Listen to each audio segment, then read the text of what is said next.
And we are live. Boom. Welcome. I'm John Lee. This is Aaron Beats, AKA known as Beats. As we all know, Aaron Schaefer is his government name. He likes to point out to me constantly. We want to welcome you to the inaugural episode of The Reflection. Hopefully, we're going to be able to show you a couple different perspectives on some of these things that are going on in our world right now that are probably not your usual perspectives from either party. What's nice about it is, even though we do have a certain resemblance to the white and black dynamic, in reality, we have so many differences and so much difference in our experiences, and yet our paths these days at this point in our life are actually pretty closely aligned. And it's a dynamic that we've talked about a lot that we thought was interesting. So we thought we'd make a show out of it. Yeah. And John is, in my book, a certified weirdo, but that's a good thing. So we definitely have different pathways and can speak to a lot of different experiences. And we're definitely going to talk about one today that kind of really speaks to a lot of different issues. So what I think is interesting on it is the scenario that Aaron's going to talk with us about, or that we're going to talk about with Aaron today, is essentially a situation in which, well, let's just come out and say it. I think a lot of the times when we're talking about whether or not an issue with a police stop or a traffic stop or a crime of some sort is, the first thing we go to is whether or not the reason for the crime seems valid or the reason for the traffic stop seems valid. When we're looking at things like racial discrimination, for instance, when we're trying to find some sort of evidence of that in the altercation, a lot of times we just check to see what's going on. There was a report, there was a response, and that's kind of where we leave it. Well, that's not race-based, that's criminal-based. That's not something this. But really what it comes down to more is how that interaction actually proceeds and how that interaction actually continues in comparison to other interactions. So Beats, if you want to just take the floor, brother, and explain our little phone call that we had the other day that got Yeah. So this is a little bit of backstory. Having a custody battle with my ex-wife. One of my kids is in foster care because of certain situations that happened while they were in her care. Little bit of backstory on that. I was coming home from work one day and got a call from a detective and said my kid was going to foster care. So this has really been like kind of a 3-year-long journey so far that I've been dealing with this. And most recently, I purchased a firearm, and I'm a pretty good gun owner. You know what I mean? I'm pretty safe with my weapon. I got 6 kids, so I have to be safe with my firearm. So absolutely, a situation arose where I was having my son Aiden over on a visit on Sunday, where I was coming inside with some groceries, and I had milk in my hand, I had some other stuff in bags in my other hand, and I had my firearm on my hip. And so I come inside and I go to the kitchen to put the milk in the fridge, but one of my rules that I give myself as a gun owner is when there's kids around in my house or in anybody else's house, I'm going to unload my firearm because I keep one chambered. So just to keep it extra safe. So that's what I did. Set it on the counter. It was in front of me, in front of my person for like maybe 10 seconds. And my wife was standing right there next to me. So, literally nobody could have grabbed it. And the slide was locked back. There wasn't a mag in the gun at all. And I put the milk in the fridge and went upstairs and put my gun away. So the narrative that my son gave the caseworker was that the gun was sitting there all day long. And, that's a whole nother conversation of why that narrative was given. I'm not going to get into that. But that's essentially what the situation was. He told him that the day of court. And so the caseworker called me. We talked about it in court, which was the 24th of August, right? Which is important. That's why I said that date, because some things came to light today that actually happened. That kind of brings this story full circle. You know what I mean? So we talked about it in court, talked about it with the judge, decided that we're going to go to counseling and talk about it with my son, and find a path to resolution that's got everybody in mind, which was cool. You know what I'm saying? So the next day, this comes to the conversation that I was on a FaceTime call with John, and somebody knocked on my door, and it's the police, right? And I mean, they came stacked. You know what I mean? Like they came, and when I say they came stacked, they were hiding behind stuff. Like I couldn't see exactly where they were through my peephole, but I could see them. So the major issue with that was it was a real big bias because I had a gun. So I opened the door. First thing out of their mouth, "What's your name?" I told them. I complied. I answered the question. And then I asked my question, and I said, "Why are you here?" We're gonna get to that. We're gonna get to that. And I said, "Okay, why are you here?" Then they asked me about my gun. I said, "Yeah, I do own a gun. I have a 6-hour SP 2022. They asked me where my kids were at. They asked me how many kids I have, where exactly they were at, and it was really off-putting because they would not answer my question. Why are you here at my house? What is it to you about my gun? And it came to the point where they decided that they were going to say what they were there for. So they started explaining. We got reports of a gun being in an unsafe position on the counter. Kids had access to it, and kids had your firearm, and they were playing with it, and this and that, and like they just were going on and on and on. And I'm like, oh, whoa, stop, man. Let me tell you what happened, and put yourself in my shoes. You got cops coming to your house, acting like you're going to do something. And mind you, the one that was over by my car had his weapon unholstered. Well, hold on a second, Beats. Let's clarify something real quick, because I just want to kind of paint this picture better and explain, because I was on the video phone with you while this whole altercation went down. So let me just give you my take on it and see if this sounds anything like what you experienced. Yeah. Yep. So first off, you're on the phone, you go down, knock on the door, open up the door. Here is 2 police officers on your porch, but standing out of view of your peephole. Yeah, and there's another couple officers back behind them, but they're back slightly out of view. And on the street, you can see 3 or 4 different police vehicles in view. Whether they're in my wall. See, my house is kind of set in the back, but I did see one cop car and more than 2 cops when I initially went out. Got you. When you first went out, that's what you saw. First went out, like it came in force. So then I hear them ask you some questions, and the first thing they ask you is, "Sir, do you have any?" After they ask you your name, they say, "Sir, do you have any firearms in the house?" And I hear you say, "Yeah, I have a firearm." And they say, "Are they registered firearms?" And you're like, "Yeah, what is this about?" And the guy drops his voice and says, "We're getting to that. Don't worry." Then he goes, "Sir, do your children have access to any firearms currently? Are all your children accountable for? Do you know where they are?" And once again, Beats is like, "Yes, I do. They're in the house.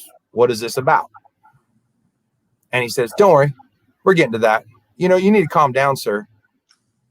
At this point, Beats' voice is perfectly normal, like he's talking on this video right now. And so he straight up says, "What am I supposed to do? I'm talking normal. I'm not mad. I'm not angry. I don't understand. You want me to whisper? I'm just trying to figure out why you guys are here." And the police officer says, "Maybe it's better if you whisper." At that point, I hear another voice in the background that says, "Turn off your phone." Then Beats asked them again, what are you doing here? And they said, we're getting to that. Another voice in the background, turn off your phone. Then here comes again. Finally, they splay it out for you. And they say, well, we had a report that you had an unsecured weapon that children had access to. And one of your children may potentially be running around the neighbor or running around somewhere with access to this firearm. The reason I think it's important to point those wordings out is because that really precipitates what the absolute next actions that the cops took. And if it really matches up with the urgency. I mean, does that sound pretty accurate to you, my friend? That's pretty accurate, you know, and the disconcerting part, this is what I want to point out. I did elevate my voice because at some point I did become like annoyed with them not telling me what the fuck was going on. Oh, sorry. It happens. I was very mad at the time. So, you know, what was going on. And I got upset, dude. Like, you know, but I wasn't upset to the point where I was angry. I was still in control of my feelings. And the cop told me to whisper. I didn't say anything about whisper. He literally told me to whisper. Oh, yeah, you're right.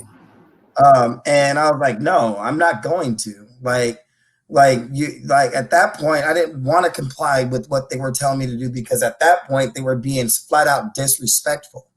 You know what I mean? I've asked you several times why you're here, and I've answered your questions, but you can't answer mine. You know, and that's what made me upset about the whole situation with them. And the fact that as soon as I hung up with you and said I was calling my lawyer, they dipped out. They bounced out. Now, explain that to me, because here's the deal. They're here for this very serious reason, right? That's why they have 5, 6 cops showing up. That's why they're giving you the business and they're being very cautious, right? Because there's a child that's imminently in danger, right? That's the reasoning that we're putting in this. The reasoning is, oh, your children have access to a firearm, so this is a big deal. Okay. If that were the case, why did they bounce when you brought up a lawyer? I don't know. Like he literally, did you ever here and took off? So did you try to have the officers identify themselves in any way? So, you know, I was honestly, this is exactly what happened. I was afraid, bro, because you know, normally I have my gun with me. You know what I mean? Imagine if they saw a bulge on my side. So I immediately went back inside. You know what I mean? And I walked up the stairs and I said, I got to call my lawyer. Oh, crap. I don't got their business card or their badge number or nothing. So I ran back downstairs and I caught them as they were leaving. And what I didn't get on video is like them getting in their car. And I said, hey, I need a business card from either one of you. And he's like, no, you can get it in the report. You can get it in the report. And I was like, no, I need you to give me a business card. And at this time, I'm pissed off at this point. You know what I mean? Because now you're not giving me any information from my side. You know what I mean? Which makes me believe that you are out here on some BS crap. You know what I mean? He was like, no, you need to go. You can leave. Bro, I'm at my house. Where do you want me to go? You literally told me to leave. So I was like, all right, you are cool. I'll record you. And so I got my recording on and I got them driving off and I'm just screaming at them. I need a business card. I need a report number. I need a badge number. I need a report number. And they're just driving off. I got the license plate, which is more than enough to prove who was in the car. You know what I mean? So that really upset me. It made me really mad. And it made me have like this total distrust in the Meridian police. You know what I mean? After them building a good relationship. Now, here's the flip side. Here's something that this is what happened today. Today, I got a business card. You see that? I got a report number. I got the second officer's business card. Okay. Today was a totally different situation. Yeah, they came back to my house for the same thing. Okay. The literal same thing. However, this time they told me information. They told me that Health and Welfare filed a report on the 23rd, the day before my court, that there was a firearm and kids had access to it. Now, these officers, Officers Sonata and Officer York, I've had dealings with them before because of my ex-wife calling the police on me for a lot of stupid stuff. You know what I mean? And I'm not going to get into that because I don't want to paint a bad picture of her. You know what I mean? Sure. But like this situation has happened before, and as soon as I open my door and I recognize Officer Sonata, I recognize Officer York. You know what I mean? And they were. I was like, so what do you guys want? And immediately they told me, oh, we got a report from Health and Welfare, blah blah blah. And I was like, you guys were just out here on Friday, like you were just here last week, you know, like, and they were like immediately shocked, like what? There's no report on that. What? Bingo. Right there. Hold on a second. No report was filed. Is that correct on the first time that they came out? No report was filed the first time they came out. You know what I mean? No report at all. And they were like, and so they also, we get to talking, I'm telling them the situation. And then Officer York, he's like, it really didn't make any sense to me because you don't fit the bill of what was being said. We've been out here 3 times, and every time that we've come out here, you've been cooperative. You've talked to us. You've answered our questions. You let us talk to your children.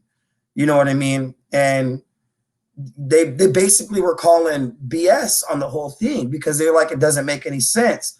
And I was like, I don't understand why you guys are still coming out here or why nobody said anything about anything. And I was like, yeah, last time I got pissed, but you guys know me. I'm not going to get pissed for nothing, And it just it shows like there is, everybody's got a good point. You know what I'm saying? Everybody has a good point.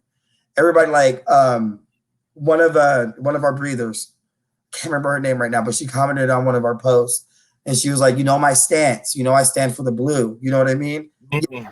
Yeah. I stand for the blue too. I definitely Absolutely. do. Stand for POS cops that are going to be abusing their power the way that they do. Like, they made me feel in fear of my life when I had no idea what was going on and was doing literally nothing wrong. And they want to say, oh, if you comply, then nothing's going to happen. I complied and I still was afraid. So they didn't back off until I said lawyer. They didn't back off until I said lawyer. Imagine if I didn't have a lawyer. Imagine if I got mad. What would have happened? I tell you, that was the first time that I've ever been afraid for someone vicariously. So that was the first time, aside from my children, man, when they're walking too close to the edge of the trail or whatever. Right. But I was scared for you because I could see the difference. Like, I've had a lot of good experiences with cops. I've had some really crappy experiences with cops. I do think it differs depending on, what the individual's doing and everything else like that.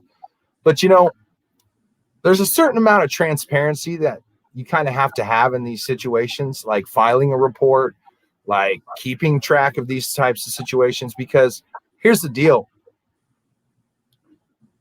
There's really no way for you to have any recourse if they broke your constitutional rights, if they violated a police department policy by coming out that way, by not identifying what's going on or anything else like that. I'm not saying they did, but what I'm saying is there's literally no recourse because there's no requirement to make sure that you have that report every single time that you ever interact with somebody like that.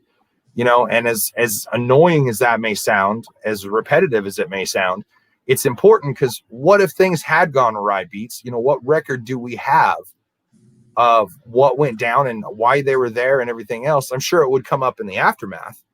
But at the same time, it's a pressing issue. So what you said triggered a clip that I was thinking about the other day, and I wanted to bring that up and have us take a gander at it. It's a similar situation. Guy standing out in front of his property, smoking a cigarette, it looks like. Cop rolls up, decides he's identified him from an old wanted poster for some reason on Louisiana or something like that, and immediately stops and makes the arrest. This is prior to seeing identification. This is prior to any of these things. I just think it has a lot of similarities. We're going to go ahead and pull this up now. All right. So if all goes well, you guys should be able to see and hear this. Drop something in the comments if you can't.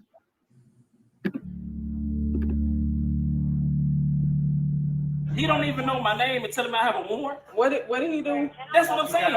For what? For what? From Louisiana. For what? For what? Yeah. I don't even live in Louisiana, so how would I have a? You don't know my name, so how can you tell me I have a warrant in Louisiana? Sir. Stop. Clarence, Calvary hold on. coming. Okay, but you know that's Sir.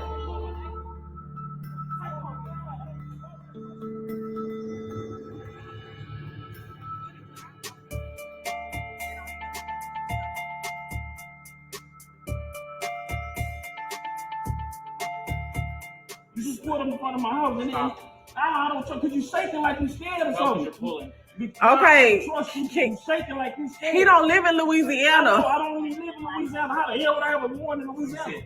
Quentin, you already said your name was that. My name is not Quentin. What the f is wrong with you? No, Sir, his name is my not name Quentin. Quentin. Then let's see the ID when we're done. Okay, hold on. It's three different names. You woke up here and told me three different names. Hold on. The third name you just no. Clint. No, I'm not gonna be the next. You feel? No. No. Stop. His name is not Quentin. Then Quentin. let's do this and be done. I got no probable cause. You just stopped in front of my house. Yes, I know who you are. It's you know what's my name?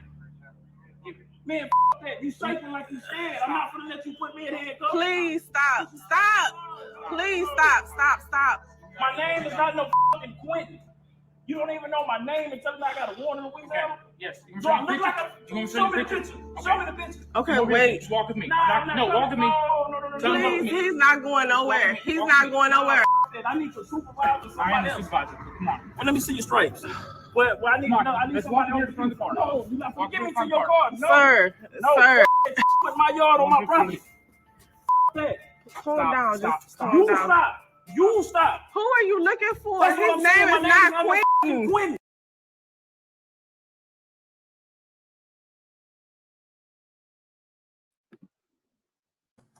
All right, we're stopping right there just because. So the way this situation turns out is they find out that he's not the person. He looks at the picture. The picture is very different. I went ahead and checked the law with Texas about this specific issue. It is true that you do not have to produce ID of any sort, especially when you're on your own property, unless there is a lawful arrest being made. And they specifically use the terminology lawful. So in reality, Texas law protects the citizen from having this situation happen to him. How did you feel about that clip, Beats? I mean, it just was a reminder of many situations I've been in where I wish I had knew the law and I knew what not to do. And you know, there's so many times where you get put into a bucket that you don't belong. You know what I mean? Like in Seattle, I'm a black dude. You know what I'm saying? Like I'm a black guy. I get put in the black bucket. Might be because of how I dress, how I talk, whatever. In Caldwell, Idaho, I get put in Nampa. I get put in the Mexican bucket because I blend in with them because there ain't that many black people out here. So it just goes to show that the lack of training with officers is the problem, bro. Like that officer should know he was violating Texas law. You're an officer in Texas. And he wasn't listening to anything that man had to say. He should have backed off, waited for his cavalry, let that man sit on his lawn, and go back to your car. You have a weapon if things get crazy? I'm pretty sure you got an M4 in there. You know what I'm saying? Go back to your car. Figure it out. You know what I mean? But, I mean, it's really hard to put yourself in that situation too, though, because I'm not a cop. You know what I mean? I know what it feels like to be in dangerous situations because I've been in dangerous situations. Let me ask you this. You're in Texas. You're a police officer. You're strolling onto some dude's property in Texas. would you say this behavior also endangered the cop? I mean, yeah, Absolutely, right? it did. What As would far have as been I the know, safer Texas- option? But what would have been the safer option for that police officer to make sure that he was not put in harm's way? What could he have done differently? Maybe do exactly what you said. Take a step back, make sure that the person remains in view, but on his own property, as per whatever the particular laws are there, and of course our constitutional rights as citizens. And waited his cavalry, waited his backup, verified with multiple officers if that's the person that he's looking for. I mean, don't get me wrong, the guy could have ran into his house and grabbed a flamethrower and jumped in his tank and drove out the front garage and killed everybody, right? Yeah, he also could have grown wings and flew off. He also could have just sat there and took a nap. He also could have just read a magazine. We can't base it on the what ifs, right? What we have is a very clear situation. We took very clear decisions. We made very clear statements on things. So how and what way, by asking this to be handled differently, would this not have benefited the police officer himself? in this situation, I think there's a whole lot of other things that the officer could have done. He could have ran the plates of the car in the driveway, because likely, if that's his house, that's his car. If there's more than one car, run them all. If you got a suspicious to do that, they do it anyways. They do it for traffic stops. They do it to see if you have no insurance. So why not? You know what I mean? Run the address. Officers But have. here's my issue with that, my friend. U.S. citizens have a certain amount of rights. We do have a thing called due process, habeas corpus, and etc. Now, don't get me wrong. Legally, a lot of people or a lot of departments have policies where they can just run license plates at random and see if something comes up. But that usually isn't probable cause to pull you over, yet inevitably they always will find probable cause. So I see what you're here's my saying there. question. Let me see this. Let me say this. I'll tell you my experience with police that opened up my eyes to what some cops can do. And it really showed me the difference between good cops and those that take their badge for granted and endanger good cops. So here's what happened. I'm working at a Maverick gas station late night. It's like 3 a.m. Okay. I'm not really the criminal type. I haven't been on the books for years and years and years and years and years and years. And when it was, I think it was like trespassing and littering or something. And I didn't clean up my campsite correctly. I am the worst kind of human being. I'll admit that right now. But anyways, it's been years. So I'm working by myself, graveyard shift. And this county officer comes in this area that I'm at, the county officers patrol and the city officers patrol. I've never had a problem. Talking about. Yeah, I've never had a problem with the city. I've had a lot of problems with the county. Here's one of the problems. I'm sitting there. I'm polishing my little dash or my little counter. And here comes the cop. He walks in and he starts looking around. He's looking around. He goes down the aisles. He looks in the bathroom. And he comes back up and he grabs himself a Dr. Pepper and he puts on a thing. And I'm like, hi, how's it going tonight? This going to be everything for you? He's like, yeah. And he looks over at me and I see him looking at my chest and I realize I don't have my ID on, my badge, my little name tag. And so he goes, who owns the cars out front? And I go, oh, well, that white one's been here because it's been there for a couple of days. So I assume he's talking about that one. I'm like, that white one's been there. I have no idea whose that is. And he's like, oh, who's driving the blue one? And I'm like, well, I'm driving the blue one. And he's like, okay.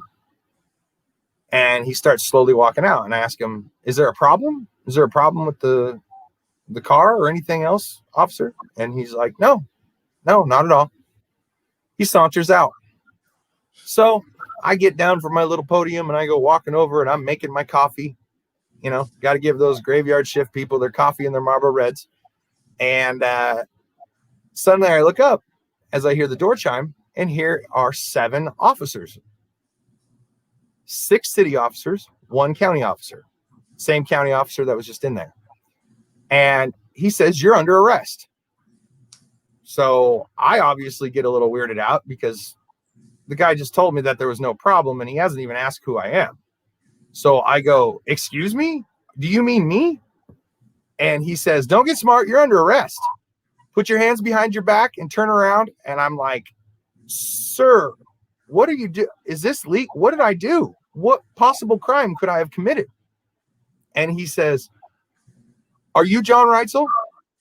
And I turn around and I look at him and I look at the other officers and I go, does it bother any of you other officers that he's only now ascertaining my identity after he already declared I was under arrest, after he already grabbed backup, and after he already told me to put my hands behind my back?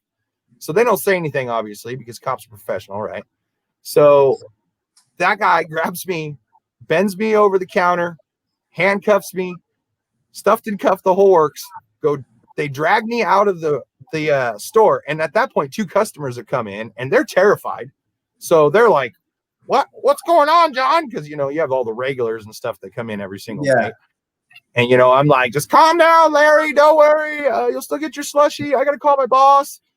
And so they pull me out into the parking lot, and the guy's like, "You have a fishing ticket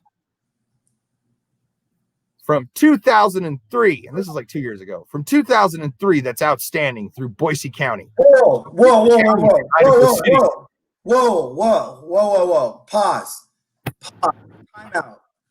They did all of that for a fishing ticket. Now, anybody who's watching right now, I want you to understand something. This doesn't just happen to people of color, bro. This happens to everybody. People in general get harassed by the cops on a regular. Obviously.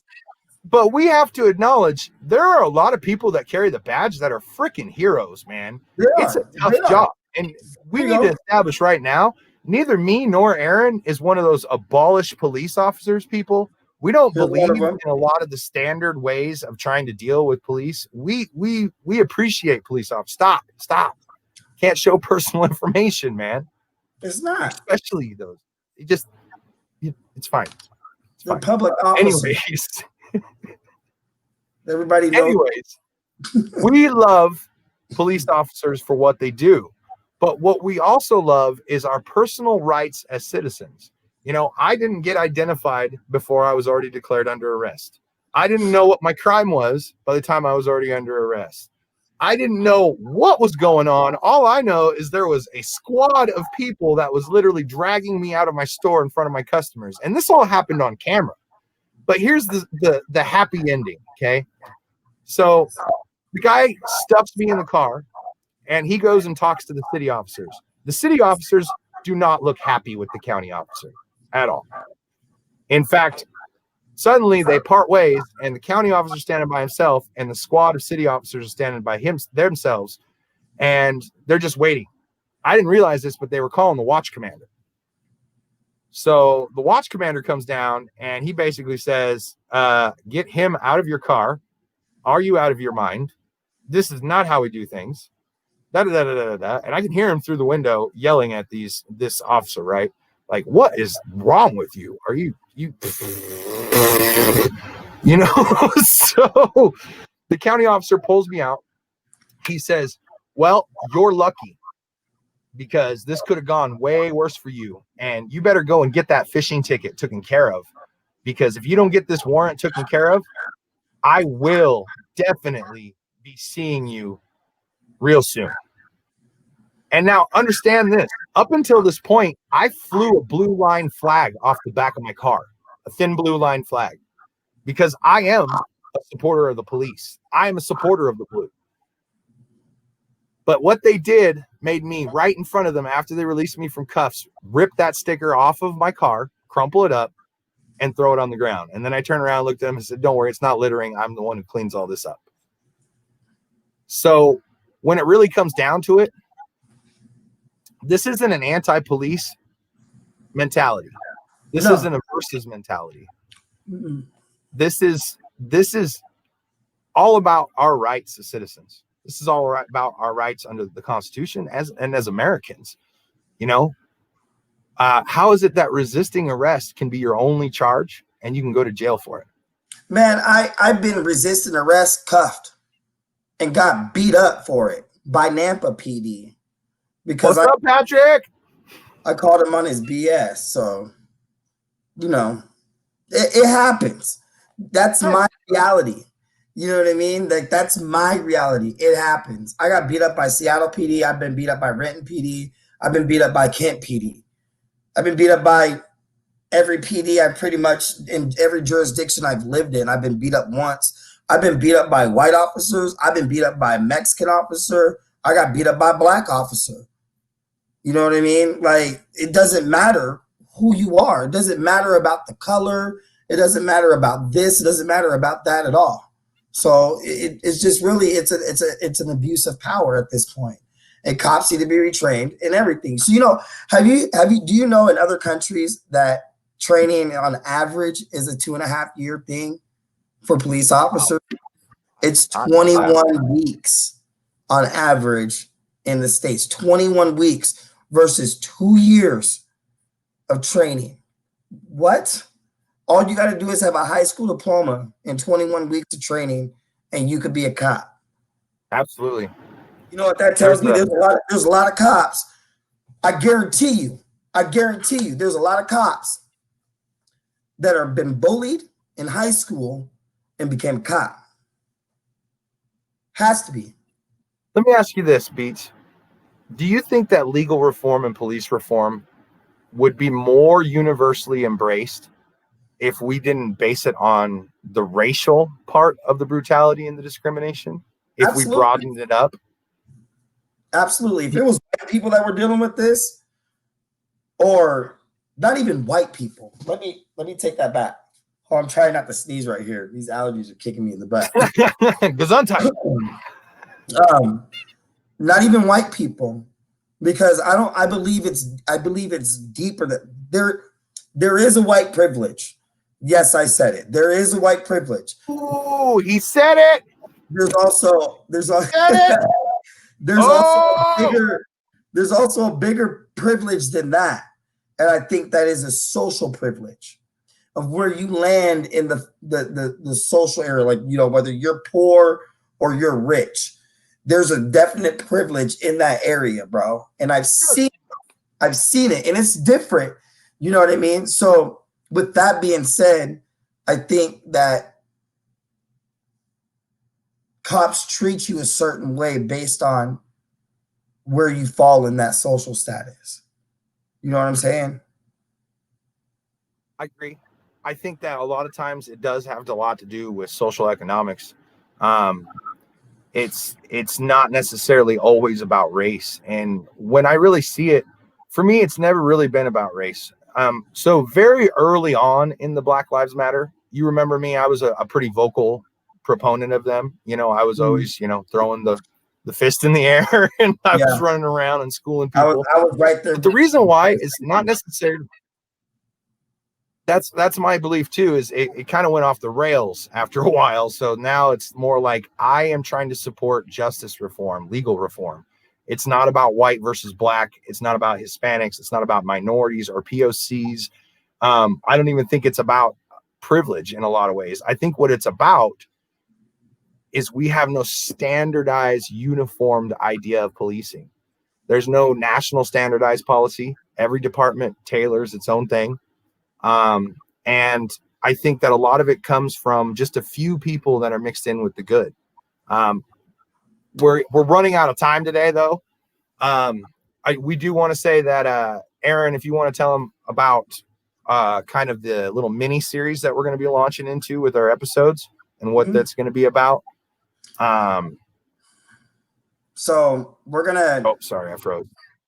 We're starting a mini series that's gonna dive into systemic racism. It's gonna have, you know, topics like, you know, what is a white privilege and stuff like that. There's gonna be plenty. It's about, we got like six topics. 6 or 7 topics, man. Yeah. So I don't know them off the top of my head, but the main topic is systemic racism and how it affects not just Black people, but people of color, And it really does go both ways, believe it or not. I mean, it definitely does. So stay tuned for that, and keep them coming. So we're to eloquently put that, we're going to be going into a mini series on systemic racism and all the different shades of it. And we're not going into it going, this is all absolute fact. We're really going to explore these things. We're really going to talk about whether they have any truth. Patrick, he's always liking to throw us curveballs. He's saying that the reason that they're all different is because states govern themselves. I definitely don't want to take the power away from states to govern themselves.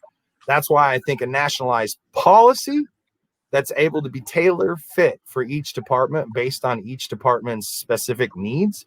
But that'll give us things like where if a hold has been banned on one part of the country and not banned over here, and think about the public. The public's got to watch this and make it make sense. So when they're seeing it, they're like, okay, they said this type of chokehold's bad, right? But over here, this type of chokehold's still standard policy. This is okay over here, but this isn't okay over here.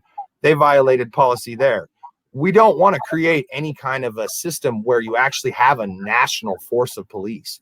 You want to just create a nationalized policy that has to be followed by individual police departments. That's one of my ideas for it.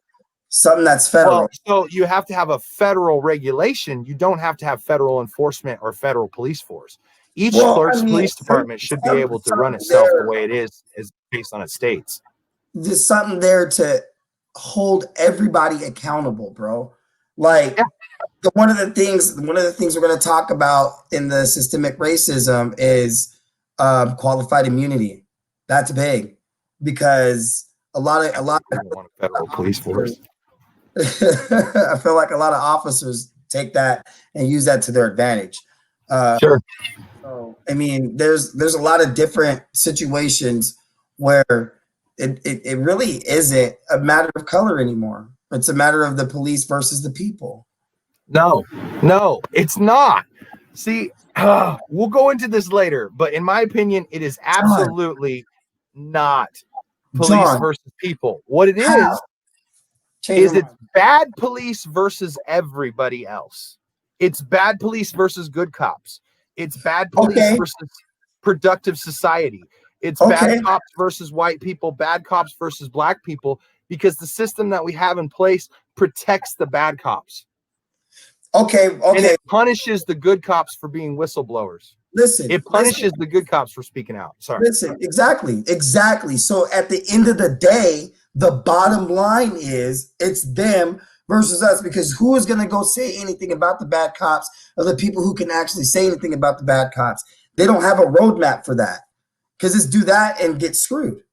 You know what I'm saying? So it really is police versus us. You know what I mean? Essentially, it is not. The very concept of policing is not to crush and oppress and authoritize and swing your authority in people's faces. And I think we really, really, really need to stop putting it in that term, because it's not. I'm not going to give up police. Okay. I have a stereo. I have a semi-nice car. I like to feel safe in my house. I like it when the cops drive by because I know they're not out for me. But at the same time, I would like to see it, a policy put in place or a set of legislation that checks that we are actually equally being treated by the same law in the same way, in the same thing, no matter what our demographics are, no matter what our socioeconomics are, no matter what we are. If we are Americans, then we both have to embrace police and make sure that we ask the police to evolve with what the citizens want. Consent of governed. That's how it works. Right now, we're quick to point out Democrats have all these really messed up laws that actually created a lot of the anger that we see in the protests and the riots right now. Okay, right. What's the narrative? Right. What's the narrative? What's the conditioned narrative that's there? That all cops are versus people. Exactly, bro. So that's not what it is. But that's not that it is what it is. That's not what it's supposed to be. But that's what it is. That's the reality. Fair enough. All right. All right. We got to cut this off. We've gone over our time limit today. Thank you so much for joining us today, guys. This was an experiment of the greatest kind. We're trying to give you a little bit of a shakeup. We're trying to tackle these things and give it a little more in depth. We can't promise it'll be entertaining, but we promise that we're going to put on another episode. Yeah, for sure. It's gonna be more involved next time. This definitely was a trial run. Yeah, this was really an introduction. You saw at the end of there how it can get between me and John, and I'm telling you, there's way more of that conversation coming. So it definitely is going to be entertaining because we butt heads about topics and but at the end of the day we bring it together. So I know let me see. Boom, right here. Patrick Wickard. Fight for change in your local community. Get involved in your elections. That's right. Abso-freaking-lutely. That is Hallelujah, right. Patrick. That is exactly what you need to do. This is how it works, man. It definitely is. We need to get involved. We need to work. And we need to work together. We can't be running around screaming. We need to abolish the police department to change how the legal system works. Defund is the stupidest word I ever heard anybody come up with. No defund, no abolish. Let's do improved training. Give more money for training. Absolutely. Let's refund police departments. Let's make sure that we also reinvest in the American dream as it is pertained to each individual citizen and their rights to pursue life, liberty, and the pursuit of happiness. It's one thing I always say, bro. It's common sense. It's common sense. It's super simple, and I don't understand why people don't get it. There's nothing that it doesn't make any sense. So, all right, we'll wrap up here. You can catch both me and Aaron. We are members of Breathe America group. You can hop on the comments section. You can see us on the post and everything else. Give us a wave, yell at us, tell us how ridiculous we are. Demilitarize the police. Otherwise than that, God bless you. I love you, Aaron. I hope you didn't take anything on this show as anything. Actually, this was probably way better than most of our personal conversations, huh? Oh, yeah. All right, we're out. We love you. Thank you for joining us for the reflection.